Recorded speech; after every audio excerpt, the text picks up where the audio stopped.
Hello, Mr. Peters. I thought a video update would be of benefit to you. I can cover a lot more ground talking than I can sending you individual pictures. I have all the wheel cylinders installed, all new brake hoses. Brake system has been bled.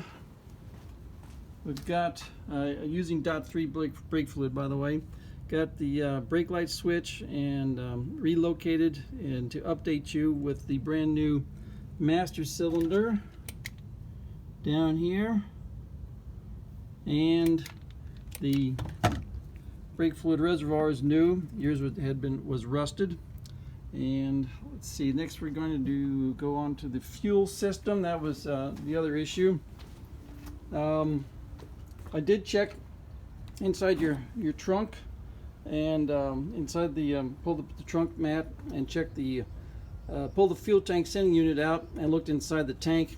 The tank lining is coming off, and there is rust in the tank. It's not extensive right now, but it's not going to get any better. And the tank lining is going to continue to flake off and clog the fuel filter that we've installed.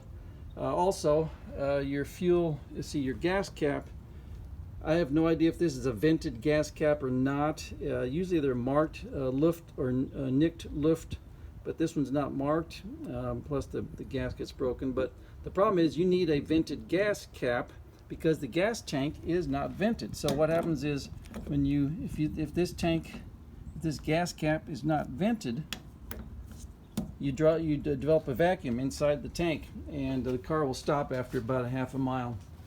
The way you can tell if there's a situation, I'll try to do this for you, but if it happens in the future, if the car stops, all of a sudden get out and undo the gas cap, and if you hear a whoosh of air, that means you've developed a vacuum in there and the gas cap is incorrect. Again, this gas tank is not vented. Fuel supply.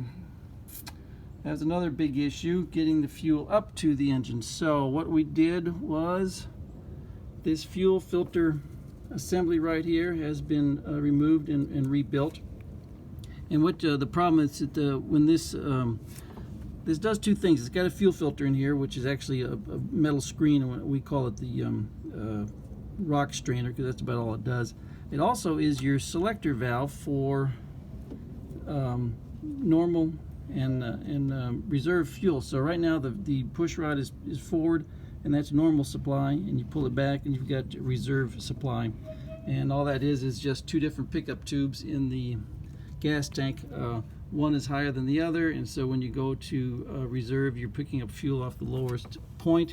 And as you can see, we've got someone had been here before us and had cut out your line and installed a fuel filter on one of the lines, which meant that the other one was not filtered. So we've put the fuel lines back like they're supposed to be, and then put the fuel filter after the inline fuel filter after the factory filter, and before it goes into the fuel pump. And the push rod to activate that is underneath the dash, this one right here. If you ever happen to run out of fuel, which I doubt will happen, you pull that out and you got plenty of fuel to keep going till you get a gas station. Now then, from there the fuel goes into the aftermarket fuel filter and goes into your fuel pump. Now then, the fuel pump has got a priming lever on it for a reason, because they didn't design a decent fuel system to begin with, and put a priming lever on there, because once the car sits for a few days or a few weeks, depending upon the situation, you will lose fuel out of the carburetors and lose fuel out of the line here. And this priming lever is designed so that you can come in, and instead of using the starter to pump fuel all the way up there, you have and wear it on your battery, you've got this priming lever. Now then, the priming, the fuel pump runs off of a cam inside the engine, and if the cam is and the push rod working the pump is off the lobe, that means you'll be able to operate the pump. If it's on the cam, that means the pump is already activated or pushed to its limit, and nothing will happen. And what that means is, when you come in here to operate your fuel lever, if nothing happens, if you get no resistance, then you need to bump the engine over until you get resistance. And the fuel pump, when it's working, should make a squeaking noise. And I'm going to see if, and I got it set to where it's ready to go. Can you hear that noise? All right, now then, we're pumping. So what I'm going to do now, I've got the fuel line off the carburetors, and this is not what you need to do. I'm just doing this for demonstration purposes to show you what happens when you are pumping the fuel pump. There we go. And I know I've got fuel dripping on the oven, so I'm not going to do any more. I'm going to put this on the tripod in a minute and hook these up, and then see if we can't start your car. Also, related to fuel, this was the fuel filter that was on there, and perhaps you can see the black specks inside there. That's the lining of the gas tank coming off. So that's what's happening to the inside of your, well, in fact, you can actually see some of it's coming out of the filter right there. Anyway, that's what we're filtering right now. Also, inside the fuel filter selector valve, the reason what happened, the way it fails and loses prime, is inside there's a cork. This comes in two sizes. This happens to be the bigger one, the one I had left over to show you. And this is what is left of your original cork, believe it or not. And this was the gasket underneath the cover, the cap for the fuel filter. So anyway, this had shrunk and had broken, and so what it meant was you're drawing air in through the slide valve right down here, and could not pump any fuel because it lost prime. Let's see, also the distributor, we used all the parts that were in the trunk that you purchased, new plugs, and the distributor was shorting out internally, so we pulled it off and completely went through it, took it apart, rebuilt it. It's ready to go. Let's see here. Okay, so I'm going to put the camera on the tripod while I hook up the carburetors, and then let's see if we can't start your car. Now, right. So always remember to use, whenever someone's working on this thing, you always use two 17mm wrenches. One wrench goes on the fuel fitting right here. The other one goes on the swivel fitting. And what you're trying to do is stabilize the fuel fitting in the carburetor so that you don't strip out the flow pole cover. Like this. Also, the carburetors, we took the flow pole covers off and cleaned out the inside of the carburetors and unstuck the idle mixtures, the idle jets, which is something we'll go over in just. In fact, I'll get a screwdriver and we'll discuss that right now.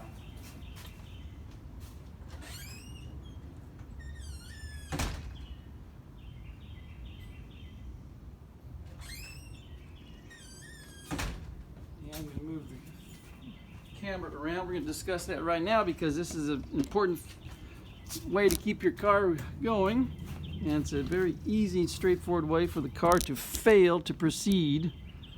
Let's see if I can get.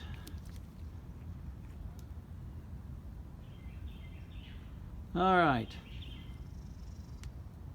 Idle jets. The carburetor is idle on the first barrel of each carburetor, and there is an idle jet right back here.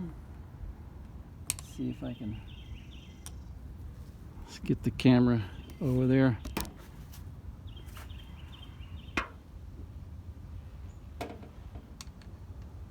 All right, maybe you can see it right here. Okay, I think you can see it. Again, sorry for the camera work, but all right. So what happens with those little flecks of fuel tank material coming off? Well, by the way, the fuel tanks are fairly reasonably priced. They've been reproduced and they're pretty reasonably priced. What happens is the flecks of fuel tank and little bits of rust come off, flake off, and get through the filters, the two filters, and then plug up this little teeny orifice. And this is a G55 idle jet, and the 55 stands for 0.55 millimeters, and you can look that up what that is in SAE measurements. But it's very, very teeny hole and easy for anything to clog up in here. And what happens is that kills your idle. This is the only thing that your car idles on. That's the only reason it idles, this little guy right here. And so if you can rev up the engine but it won't idle and dies at idle, that's the problem. So you put a little teeny fine wire in there, or just some compressed air, or blow on it with your mouth, and it'll take care of it. And put this back in and snug it down.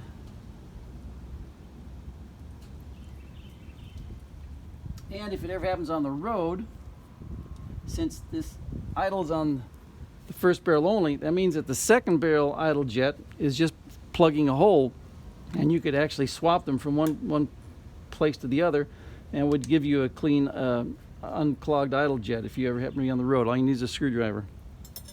All right, let's double check. I've got these tightened down.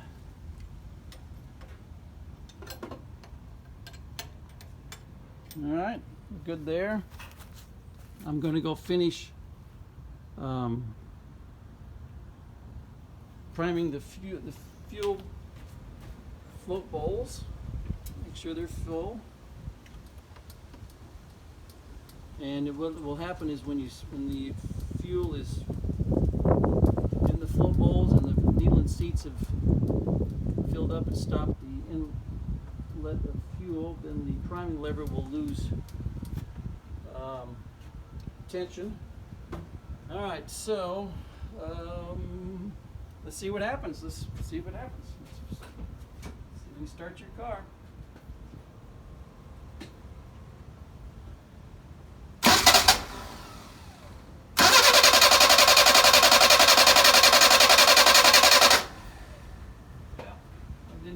Didn't have any choke, didn't give it any fuel. Let's try that.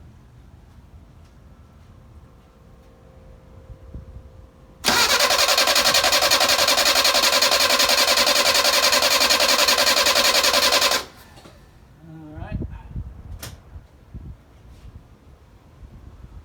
Just notice this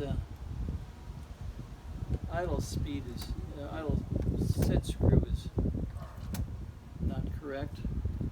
Alright, what else we got here? Sure everything's good. Alright.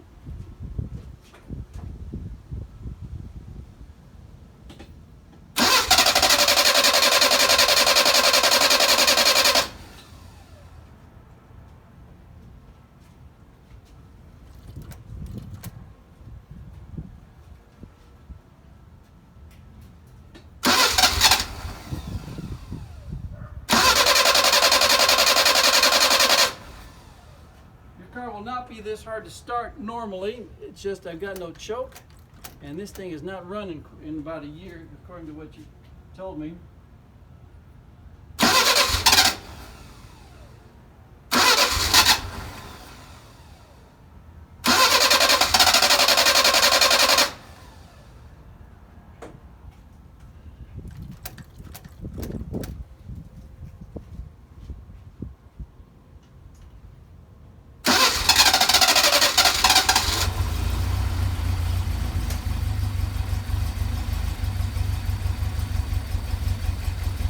Alright, cold, no choke. That's pretty impressive. Let's see, we got a fuel leak right here. Let's take care of that right now. Turn the ignition off.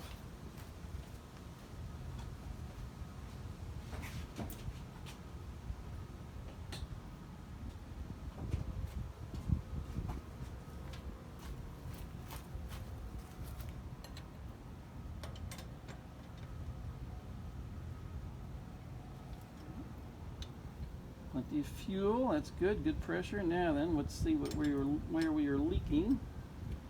Looks like we are leaking at the fitting going into the float bowl. I'll tighten that up. Okay. Sometimes the fittings themselves get rusted and corroded and develop little fissures. Let's see if that takes care of it right there.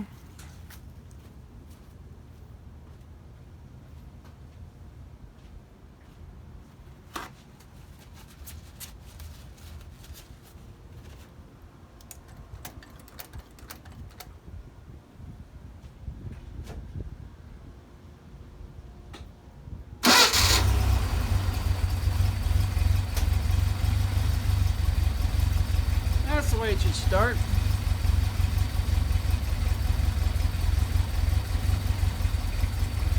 Alright.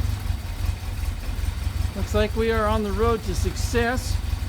I'm going to do some shakedown driving, double check for any other issues we find, but I think we're on the road to success here. Getting you a car that you can, that's reliable. As you stated, the goal was start and stop on command.